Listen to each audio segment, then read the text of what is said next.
Hello, everybody. See, there you go.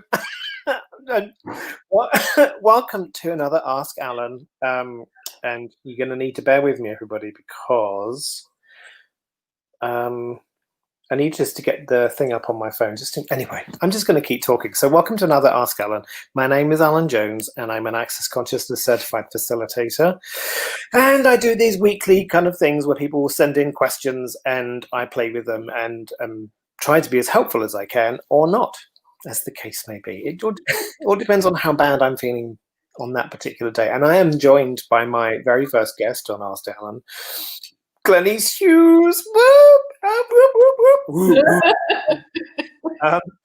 And so Glenyce Hughes is another Access Consciousness Certified Facilitator. She's a published author and just fucking awesome, basically. Welcome, Glenyce. Thank you, sweet Alan. I'm so excited to be here and so grateful to spend any time I can with you, my sweet friend. True story. And our comments are working. Can you see? Yay! Sorry. So feel free, everyone, to ask questions should you choose to do so. But yeah, and thank you, Glenyce, because for everyone who doesn't know, you may or may not know, but I've been following Glenyce since 2013 when she started her radio show, so 7 years. And like the idea of me having my own podcast and having you as a guest was like, because I remember listening to you at the very beginning and kind of, oh my God, this woman's amazing. And like, what did it take to meet her? And now I get to kind of, it's almost like we get to play. So welcome, Biggie and Aviva. Hello. So, yeah. Anyway, so our topic today is about judgment, because of course you know nothing about judging yourself, right? I've heard people do it once in a while, you know. I'll try my best to discuss it, but you know. And you know what's really interesting for me about self-judgment is it's kind of the unkindness that's acceptable. It's so normal when someone pays you a compliment and they'll go to you, oh, like, you know, that's an amazing dress that you're wearing. And you go, what, this old thing? Or it's just something I picked up in the charity shop. And we kind of immediately start to go into this self-deprecating attack. And it's normal. Because if someone says to you, like, you look fabulous today, and I said that to you before we started, oh my God, you really look amazing. And but anyway, different story for a different time. And you could have gone, oh, what? No, you could have pushed it away, but you didn't. And there was just this absolute receiving that wasn't from a space of, yeah, look at me, aren't I marvelous? In the sense of, I'm better than you. It was just a receiving of, thank you. Anyway, so it's like, when did you notice that you were judging yourself? Sorry. That's actually a really good question, Alan, because as you said earlier, like, it's so acceptable. So I mean, I don't think I really truly knew what judgment was until I started studying the energy world, and even then really not until I started studying the tools from Access Consciousness in 2011, because there was still a lot of judgment in what I was doing, you know, before that, but it was never identified as judgment. And the things that were going on in my head about me, or even about other people, I don't know that I would have actually acknowledged it as judgment. It just would have been, that's normal. If somebody, you know, upsets you, or somebody does something you don't want them to, or something like that, then you get to do that. Or if you make a mistake, then you get to do that to you. And it's like that I probably didn't really acknowledge it until, you know, 2011, to be honest. And to date, there's still times that I don't acknowledge it as judgment. Because if I make a mistake, then, you know, oh, well, this is the problem. And this is what, you know, I should have done this and I shouldn't have done that. And that's all judgment. None of that is the, you know, the question from Access that we'd use is like, wow, what's right about this I'm not getting? Yeah. And it's interesting, some of the comments here. So Rebecca's put, judging ourselves is considered humility, and there it is. It's like when you notice you've made a mistake, it's very easy to go, oh well, you know, I cocked that up, and that's okay. Like, I'm so stupid. How could I have been so stupid? Yeah, and I still hear myself doing that. Oh my god, I'm like, and I already cocked up, you know, kind of quotes something today with some timings. Unfortunately, Mr. Tinian, who works with me, always has my back, and he goes, hey, did you know that actually you didn't need to move that because this is kind of what time it is? And I'm like, oh my god, I fucked up again, right? and there it is. It's funny. Like, it's funny to ridicule myself because, and so, like, how much do we ridicule ourselves as a defense to, well, if I do it to myself, if I judge myself enough, I know that was something that I used to do. If I judge myself enough, then A, nobody will else be able to judge me, and B, if they do, it won't hurt so much. Yeah. That's like, let me just cut my wrists, and then you can come and cut them afterwards, and it won't hurt so much.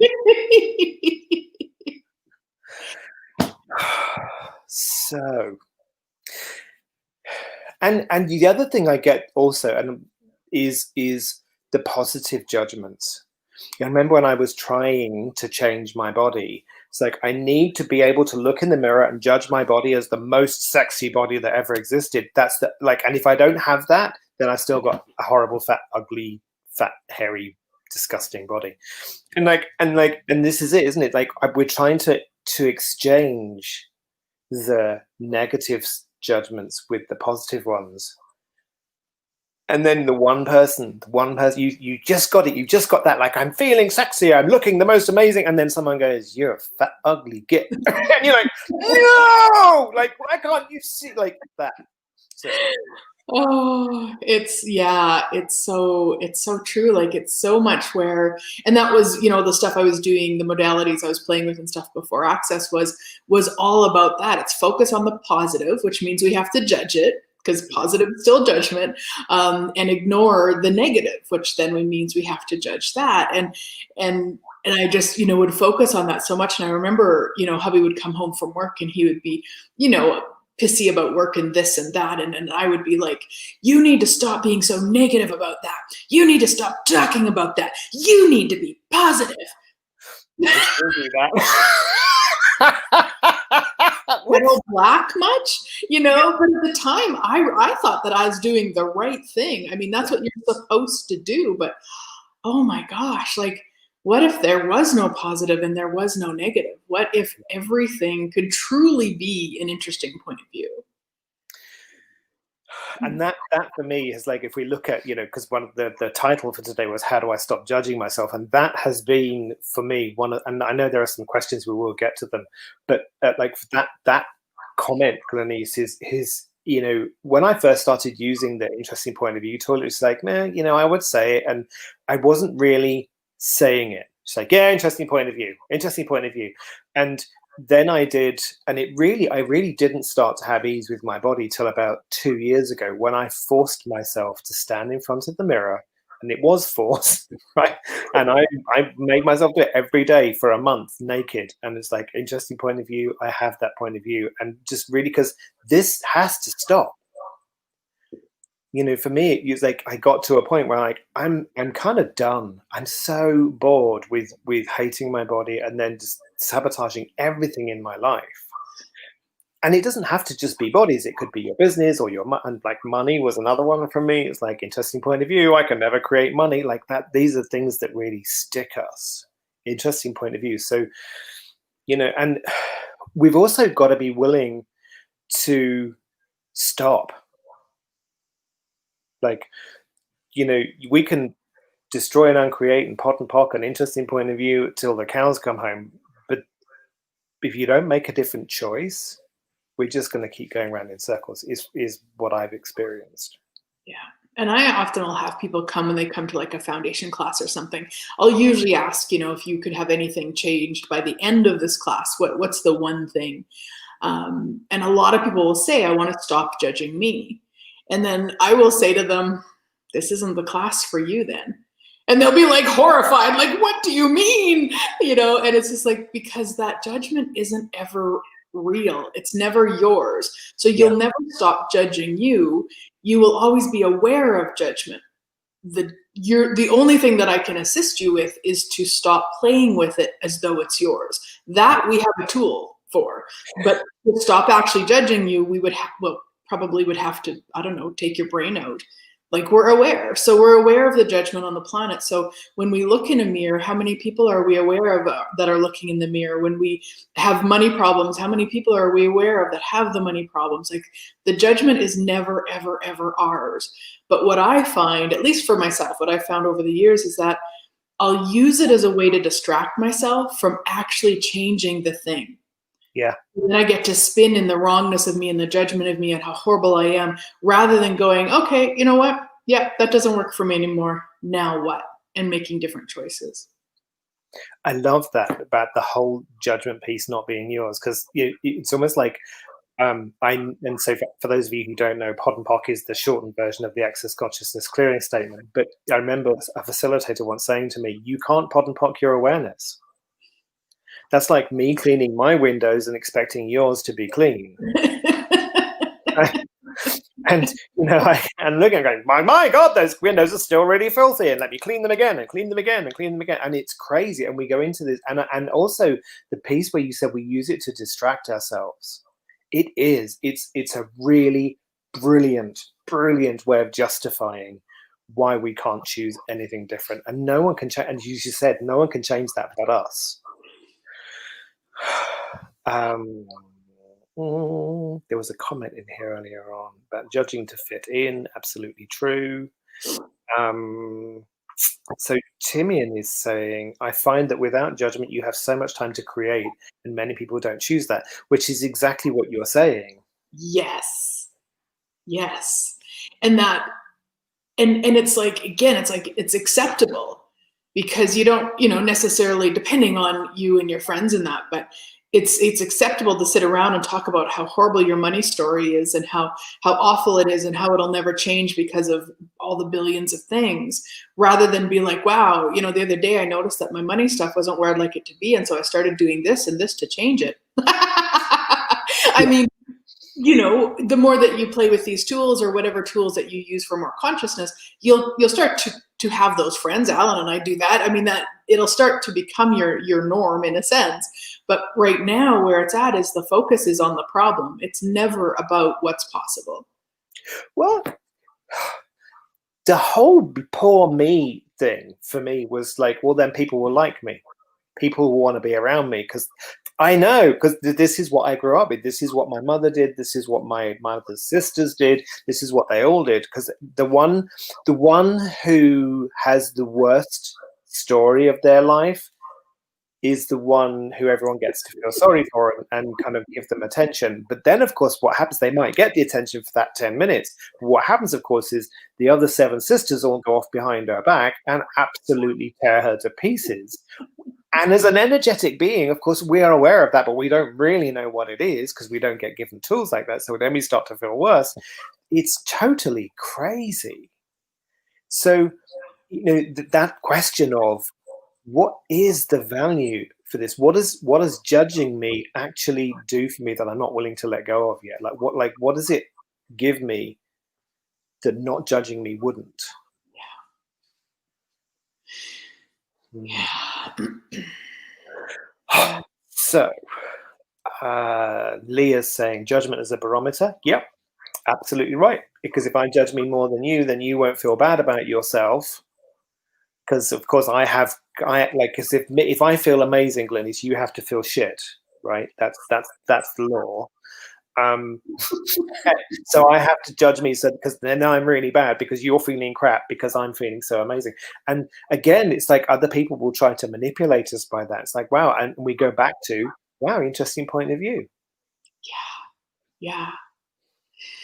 And ultimately, I mean, if you were only going to use one tool, that would be the tool. So when you get to, when you catch yourself, because sometimes the judgment can go on for a while before you really recognize it. When you catch yourself, stop.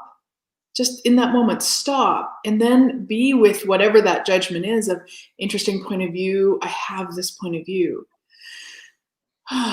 interesting point of view. I have this point of view over and over and over. And Alun was saying earlier, like, you know, where you were maybe not being it as much, you were maybe just giving it lip service. Yeah. So you might need to start with that. You might need to start with interesting point of view. I have that point of view. Interesting point of view. I have that point of view. But interesting point of view. I have that point of view. Yeah, whatever. Yeah, as if this will change it. Yeah, I've done that. My body's still this shape. It's funny. So Debbie was saying here, standing in front of the mirror, did it change anything for you? Changed everything. And because when you're using that tool, interesting point of view, as Glenyce was saying, it's like, interesting point of view, I need this to change my body. Interesting point of view, this will only work. I know this is working if my body is changing shape. Interesting point of view, my body should change shape, otherwise this isn't working. Interesting point of view. These are the crazy, like it's never the same points of view that are sticking you. And something that you taught me, Glenyce, in one of your, and I still use it now, it's like finish the sentence. So I will start with a sentence of, I could never love my body completely, or I could never have ease with my body because, and I will finish it and finish it and finish it and finish it and finish it. And I will write down all of these things, and some of them are really nutty. I could never have ease with my body because the world will explode. I mean, those are the ones that, yeah, right, they don't make sense. You don't necessarily know where they came from, but it's those that we hide with the rational ones. I could never have ease with my body because it doesn't fit what society tells me it should have. That's a rational point of view. It's unkind. So doing that, whatever it is that you feel you judge yourself on, is doing that, whatever it is that you would like to have, like I could never have whatever it is, and then finishing the sentence. And then you can use something like, interesting point of view, I have that point of view. And you may have seen Glenyce take a breath when she did it, because you're allowing the energy to change. Yeah. And it is, I mean, I often refer to our minds as like 2-year-olds. And so, you know, they're often playing with knives. So, you know, knives being judgment. So if you would like to change them playing with knives, you can't, if you've ever been around a 2-year-old, you know, you can't just take a toy away. You actually need to replace it. So when you are in that space of judgment, give your 2-year-old the new toy of interesting point of view. And it may feel like work to begin with, but you'll get to where that becomes your new, in a sense, set point, where you wake up in the morning and that's what's going on in your head, or you're driving in traffic and that's what's going on in your head. And you're not even necessarily thinking about a point of view, you're just willing to be interesting point of view. And the more that you can be it, whether it's about your body, about money, about business, relationship, whatever it is, the more that you're willing to be interesting point of view and not operate from judgment, positive or negative, the more magic you'll actually be.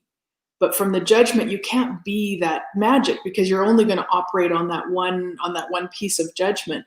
And then with judgment, or with any point of view, we have to prove ourselves right.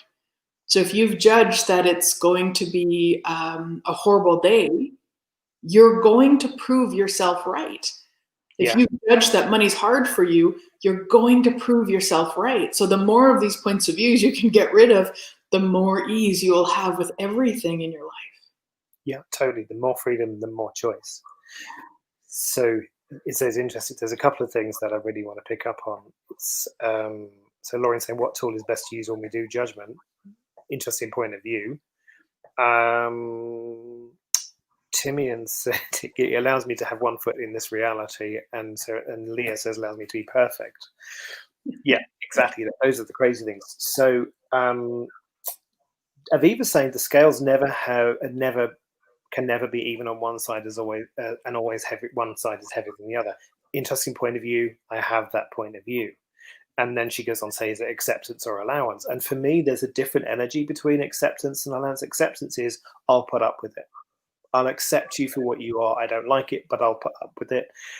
And whereas allowance for me is, choose what you choose. It's like, it's not that I accept it. I don't not accept it.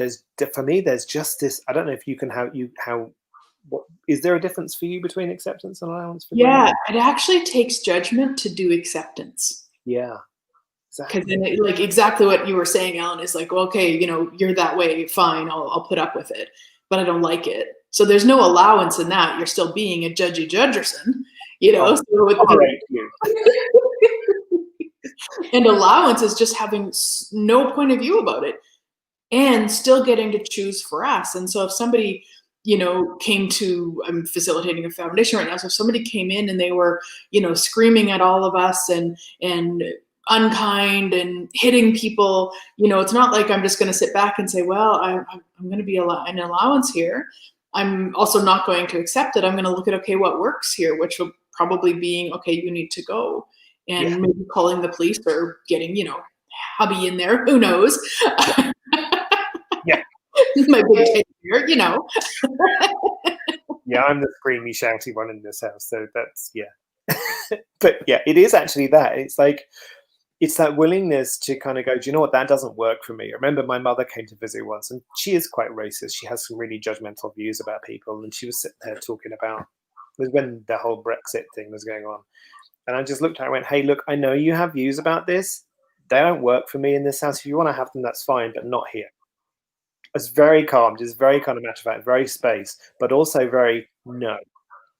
And just, she just went quiet. I mean, she sulked for an hour, but, you know, eventually she kind of came round, but yeah. I love the kindness in that, Alan, because a lot of people wouldn't acknowledge the kindness in that.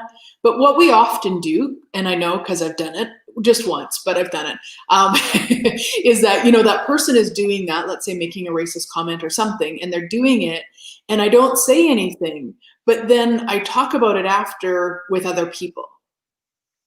That's actually extremely unkind, because I'm being judgy in my head about them, and then I take it out to the world about them and how wrong they were, but never did I choose to be the creator of my reality and say, hey, this doesn't work for me, or get up and leave. You know, if it's not my house, then what do I need to do to take care of me?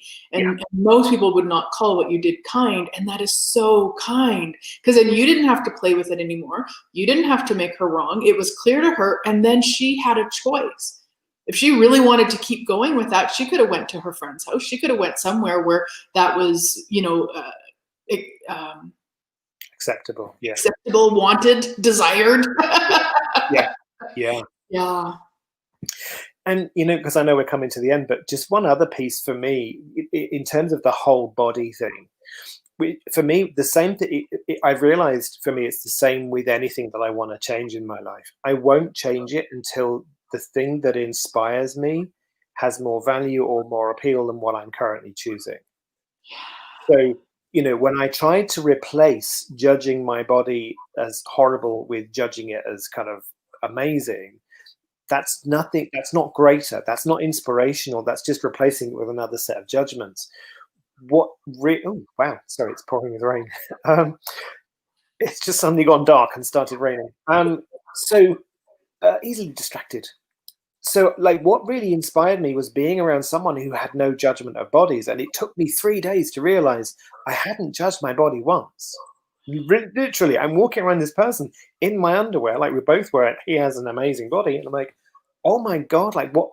It was so different that I didn't even recognize it for 3 days. And I'm like, could you imagine being that for everything? Could you imagine having no judgment of money just because you can, and what that invites anyone around you to? Could you imagine having no judgment of any body, so that when bodies are around you, people don't even think to judge themselves? Yeah. And that, you know, what you're speaking about there, Alan, is like that's one of my targets every day, is to be that energy in the room, to be the dominant energy in the room. And so, you know, when we talk about, you know, we're infinitely aware, and so we're aware of other people's judgments. What if each one of us chose to be the dominant energy of allowance, so that people around us couldn't even go into judgment because of the allowance we were being? That's everything that does not allow people to be that. Let's do a destroy and uncreate. I run good band pop pod online shorts, boys and beyonds. Like, so maybe we ask that as a question every day. What would it take for me to be the dominant energy of allowance wherever I go today? And those are how I start my day. Those kind of questions, Glenyce, and I adore you for that. So thank you. Yeah. And even not necessarily where we go, because we're energetic beings. So how much can we beat on the planet? And I know you're aware of this, Alun, but I just wanted to speak to it in case people think it has to be with people with them. Could be anybody that they're connected to energetically from this lifetime, any lifetime. If we be that kind of, what Gary and Dane talk about, and Simone and Brendan, I'm just so used to now, just saying Gary and Dane, but of course it's the four of them. What they talk about is when you clear something, you clear it for 35,000 to 350,000, up to maybe even 1 million people. Because when we be something, the people who have no point of view about being it will choose to be it with us. Yeah. So the more that you be the dominant energy of allowance, then how many more people on the planet are just willing to be it? And then how much more does that invite people that maybe aren't quite willing yet, but now are invited, like just get the ripple effect of that. That's just delicious. Thank you, Alun. It is. And thank you for that. And it is that ripple effect. And the thing with ripples is that we then get to experience the ripple as it kind of ripples back. That mutual gifting and receiving of allowance, and the more we choose it, the more it kind of ripples out, the more it kind of ripples towards us. And imagine what would the world be like if everyone functioned from total allowance. And it's not impossible, because otherwise we wouldn't even be able to talk about it. So apparently we're Biggie's favorite power couple. So yes. So we're coming to an end. So I just want to, first of all, thank you, Glenyce, for coming to play, and really, and thank everyone for their questions. So you have some deliciousness going on at the moment. Is there anything that you would like to share with people about what's going on for you right now?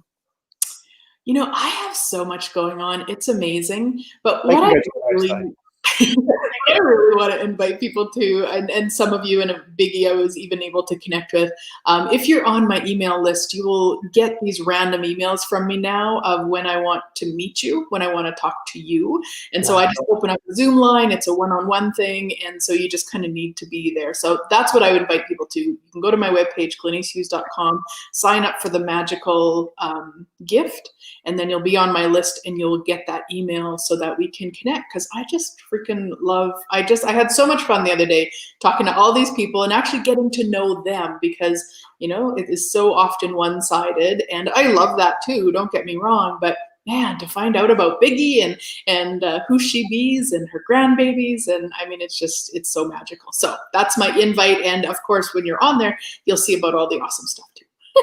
Cool. Thank you, Glenyce. And Glenyce is so much better than me, because I love talking about me, and I don't like talking about anyone else. So don't come to me. Just saying. Anyway, on that note, and just this Sunday, I have some SOP, Symphony of Possibilities energy pulse, starting for business, future, and all things delicious. So you can go to alunjones.uk for that, should you like to. And drop Glenyce a message if you want to if you have any questions about anything that she does. And you know where I am. If you have a question that you would like to ask on Ask Alun, please feel free to message me. We now have 22 episodes up, so I know it's grateful to Mr. Timian for inspiring me in the first place. And how much fun can we have? Where else can we go? What else is possible? Now I know you have a foundation class, so she's rocking the world again, people. And if you haven't chosen the foundation class with Glenyce, do it. I've done actually, how many have I done? Probably 3 or 4. Can't remember now. Yeah. It was a yearly thing. I love it so much. And I just want to do a little shout out to Timian too. I mean, I've played with him just a little bit, but just the invitation he bees on social media, and the kindness in his posts, and I just and I know you speak very highly of him, and I just want to just do that little shout out, because it just lights up my whole being when I see him, or see him in the social media world. He is someone, I don't do tears of gratitude, but I have to be very careful now, because that's what I get every time we talk. So Timian, we are talking about you, and just there is such a space of kindness with this man, and the willingness to contribute that totally rocks the fucking world. Truly. Like, everyone needs a Timian. All right, everybody. Thank you again so much. Thank you, Glenyce. I utterly adore you, and I look forward to playing with you and seeing you when COVID is over. Hardly wait. I can hardly wait. Thank you so much for having me. Thanks, everybody, for watching.